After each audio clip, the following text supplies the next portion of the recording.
fazer uma reflexão sobre o tema A Politicagem no Reino de Jorão. Mas antes vamos orar, agradecer a Deus, né? Senhor, eu te louvo, a Deus, pelo privilégio de usar a Tua Palavra, Senhor, para que vidas sejam abençoadas, que sejamos edificados nas Tuas sagradas letras. Abençoa, meu Pai, todo esse povo de Teresópolis, todos que ouvirem a nossa voz, que sejam curados para a Tua honra e glória, em nome de Jesus.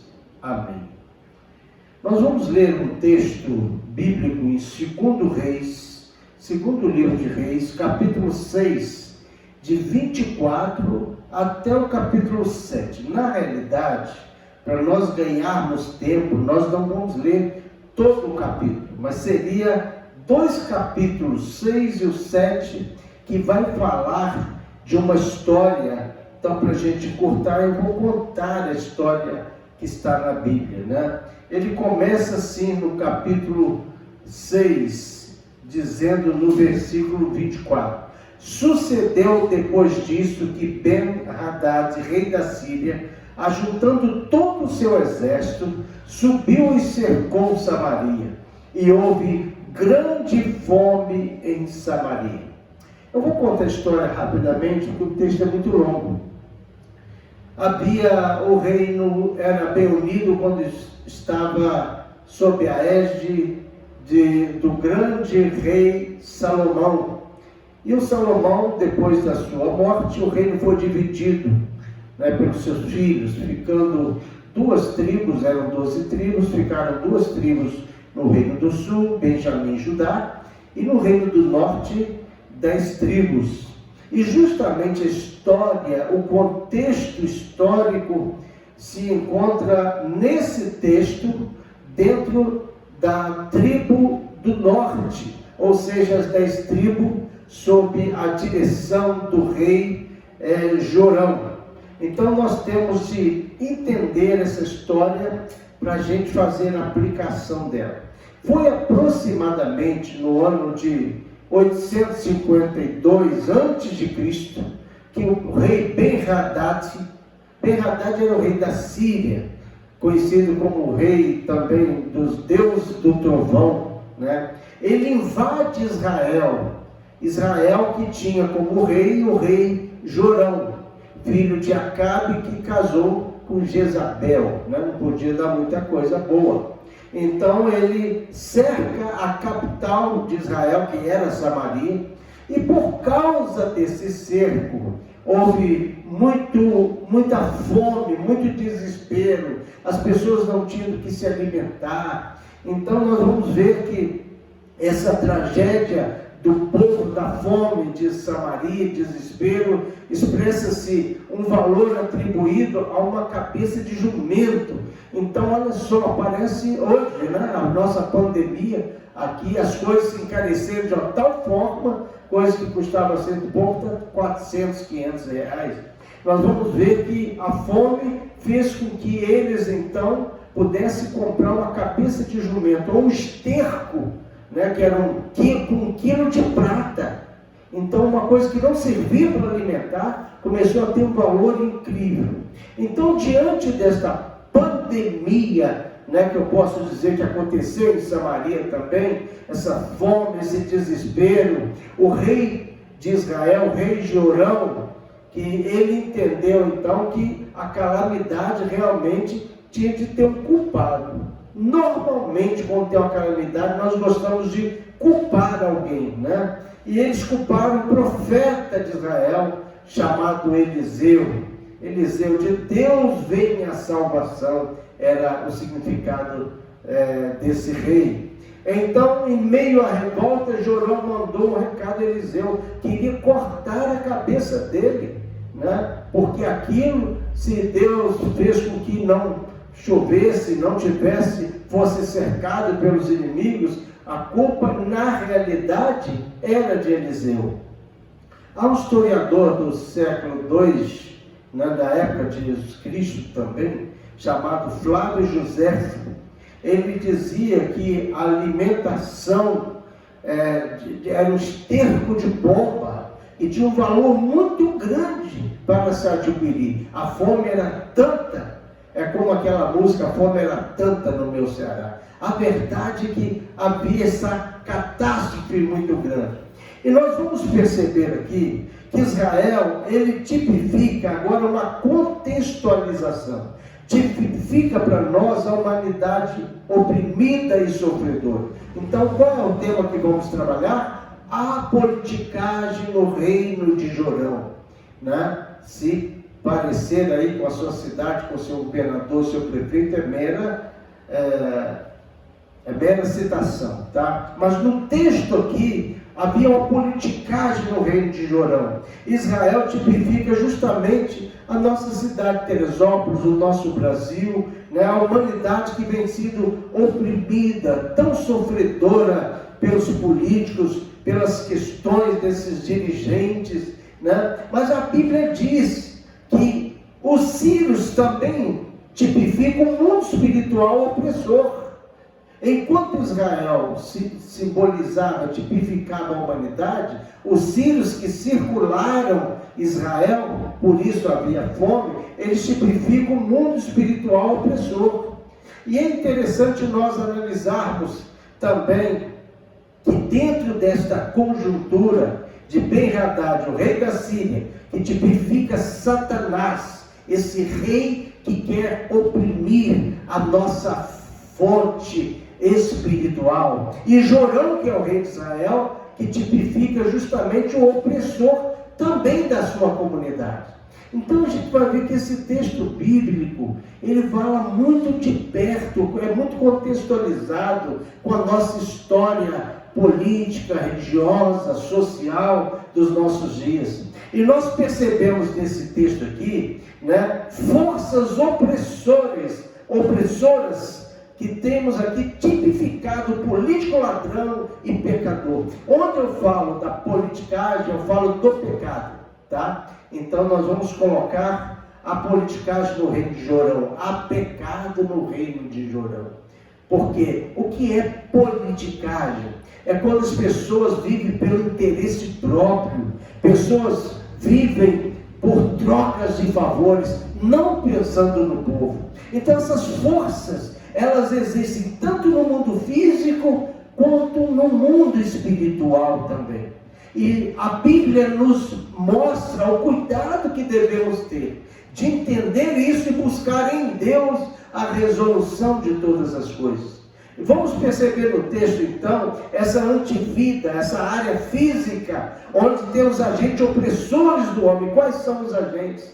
A fome, a pandemia, né? A miséria.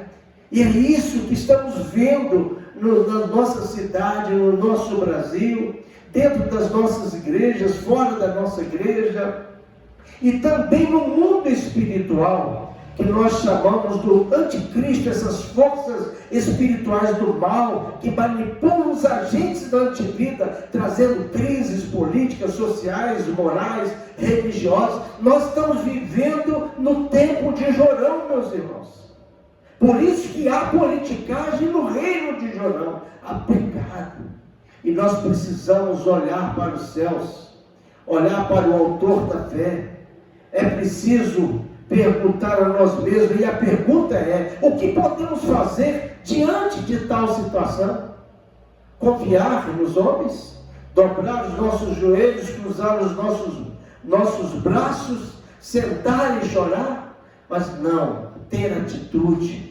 Nós vamos ver que esse texto, a despeito da miséria, das condições, das politicagens do reino de Jorão, eles fizeram algo. Primeiro, nós precisamos ter discernimento, precisamos pensar com a nossa cabeça, pedindo a Deus discernimento. O problema não seria solucionado pelas estruturas políticas, econômicas de Israel, mas através da oração, através do profeta. Essa cidade tem profeta de Deus, e às vezes nós colocamos toda a condição no presidente, no prefeito, como se eles fossem a resolução de todas as coisas. Precisamos de uma mensagem certa, diante de tantas mensagens incertas que a gente ouve na mídia. O que nós precisamos é isso. Eliseu cria no amanhã melhor. Está no capítulo 7, versículo 1. Olha o que ele diz. Então disse Eliseu: ouvi a palavra do Senhor, assim diz o Senhor, amanhã por essas horas haverá uma medida de farinha por um ciclo de 2 medidas de cevada, porque o ciclo a porta de Samaria. Quer dizer, a resolução vai acontecer. Precisamos ter discernimento, precisamos crer na mensagem certa, precisamos também de homens certos. É preciso entender. Hoje as pessoas já não confiam em muitas pessoas, não confiam em quase ninguém. É Deus, é Ele quem efetua tanto querer quanto realizar. Ele pode mudar a situação como mudou de Samaria, Ele pode mudar a situação de Teresópolis, Ele pode mudar a situação da igreja, Ele pode mudar a situação familiar, Ele pode fazer todas as coisas. Deus usou aqui, irmãos, não poderosos para a resolução, 4 leprosos. Ou seja, precisamos de homens certos. Nós achamos que vai resolver é aquele homem porque tem o status quo elevado. Não. Nós vamos resolver porque temos aquele cara que é alto, é forte. Não. Então, nós precisamos de pessoas certas. Na Bíblia, nós vamos ver que quem resolve o problema, o profeta está orando, profetizou que Deus iria resolver. Agora, 4 leprosos, eles pensaram: olha, nós já estamos morrendo de fome dentro de Samaria. Não podemos entrar na cidade porque somos leprosos. Se a gente for pedir comida lá aos sírios que estão circulando, eles podem negar ou nos matar. De todo jeito nós vamos morrer. Então vamos lá para ver qual é lá do exército inimigo. E quando eles chegaram lá, a Bíblia diz, eu estou economizando para a gente não ler todos os capítulos, Deus fez com que o exército sírio ouvisse como se fosse um grande exército vindo e fugiram, com medo, pensando que fosse um grande exército. Deus tinha feito com que eles sentissem, ouvissem o barulho. Está no capítulo 7, 2 Reis, né? Fugiram, e com isso, quando os paralíticos, quando os leprosos chegaram lá, já não tinha exército nenhum. Eles puderam comer, se fartar. Então precisamos de homens certos. Quando a politicagem no reino de Jorão, qual é este homem certo? Alguém que muitas vezes nós não damos nada por eles. É o caso dos leprosos aqui, né? Precisamos de pensarmos certos. Não podemos nos voltar a desgraças, né? Não podemos, temos que investir e tentar para dar certo, como os leprosos fizeram. Precisamos da decisão certa. Os leprosos foram ao arraial, os adversários não podem intimidar, e nós muitas vezes nos achamos vencidos pelo cansaço, por não acreditar em ninguém. Não, nós precisamos tomar a decisão certa, crer que é possível ter um dia abençoado. É preciso entender isso. Uma outra posição está no versículo 6. Precisamos estar dispostos a levantar e tomar atitude. O que tem faltado muitas vezes em nós é a disposição para mudar o jogo, para fazer dar certo. Outra coisa está no versículo 7. Precisamos também da visão certa. Hoje estamos colocando a nossa visão em homens que só querem ver os seus interesses. Só colocamos a visão em coisas que não nos satisfazem, não ajudam o povo. Não havia lá ninguém. Quando os leprosos chegaram, não havia lá ninguém, porque eles tinham uma visão de ir lá onde estava o inimigo. E eles não tinham medo da morte, eles estavam preparados. Precisamos crer também na intervenção divina. Deus muda a história, meu irmão. Se nós confiarmos nele, nos entregarmos a ele, ele muda a história. E não tem essa não. Pode vir quem quiser vir. Deus vai fazer com que a sua vontade seja feita. Deus fez os inimigos fugirem ao anoitecer, segundo Reis 7:7, na parte A. Deus vai fazer os inimigos se dobrarem diante, quando nós cremos na intervenção divina. Precisamos da estratégia certa também. A Bíblia diz que entraram, eles chegaram lá, olharam, não viram o exército, mas eles tinham uma estratégia. Qual é? Primeiro é se alimentar. Hoje nós não podemos achar que tudo vai cair do céu. Não, eles tomaram atitude, entraram na tenda e se alimentaram. Nós precisamos tomar o que é nosso, entrar na tenda do inimigo, sim, e cremos que isso vai nos satisfazer, vai nos ajudar. Agora, uma outra coisa que eu percebo nesse texto e neste tema, a politicagem no reino de Jorão. Você há de convir que há, mas o que normalmente Jorão e os inimigos, no caso aqui Ben-Hadad, você pode colocar o nome que você quiser aí do seu político, mas ele quer nos tirar a esperança. Não, meu irmão, coronavírus existe, isso vai demorar até mais um ano. Ele quer tirar, roubar a sua esperança. Ele quer te fazer com que você se prostre e não tenha mais esperança em nada e ninguém morra. Ele quer que você destrua a sua família. Muitas vezes os inimigos querem isso, mas quando há politicagem no reino de Jordão, nós precisamos entender que aquilo que é mais sagrado, que é a nossa esperança, ninguém pode tirar. Precisamos entender que é tempo de redenção. Olha o que ele diz no versículo 9. Esse é dia de boas novas. Nós vamos crer que tudo passa, a pandemia vai passar, que os políticos vão passar, mas Deus vai continuar reinando em nossas vidas, e nós vamos poder dizer, como esse texto nos ensina, esse é dia de boas novas, dia de redenção.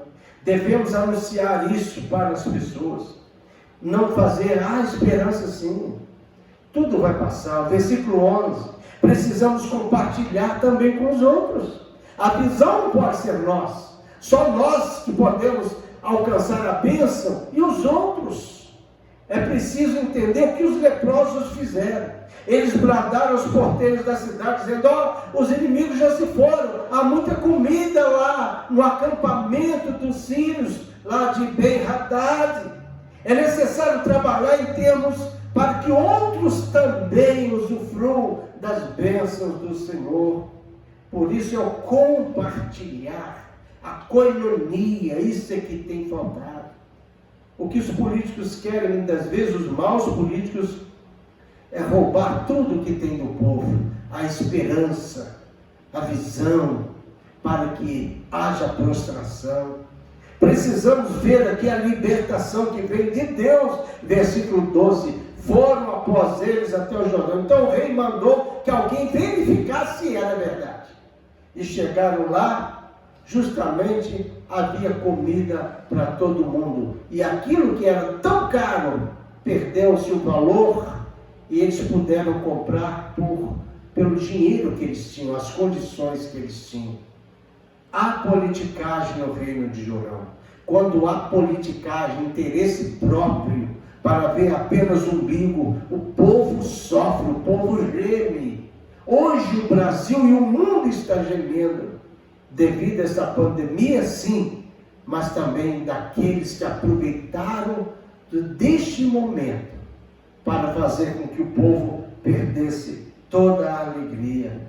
Eu quero concluir a nossa reflexão sobre o tema a politicagem no reino de Jorão, dizendo: é tempo de tribulação e tristeza.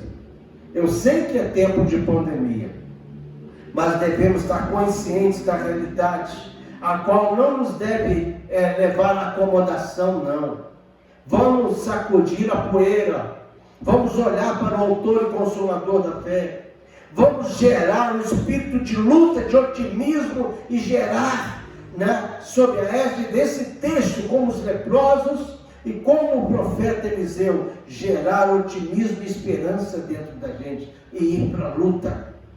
Não olhar os maus, os inimigos. Os leprosos não sabiam o que iam encontrar, mas nós sabemos que há uma solução em Cristo Jesus.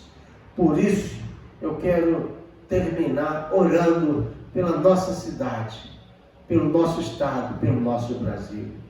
Senhor, dê livramento, Pai, a esta cidade que amamos. Dê livramento ao nosso estado, dos homens maus, dos Ben-Hadad, dos Jorãos que vão aparecendo, ó Deus, à nossa volta, à nossa frente. Vai nos dando a libertação e nos abençoando, abrindo a nossa visão espiritual, nos dando a condição que deste, Senhor, a esses leprosos que tomaram uma decisão, que o povo de Teresópolis, que as nossas igrejas, que o povo de Deus tome realmente uma decisão de olhar para o alto, para o autor da fé e realmente ir à vitória para a honra e glória tua e para a bênção do povo. Que a graça, o amor e a comunhão do Deus triuno sejam sobre nós, o povo de Deus, hoje e sempre. Amém.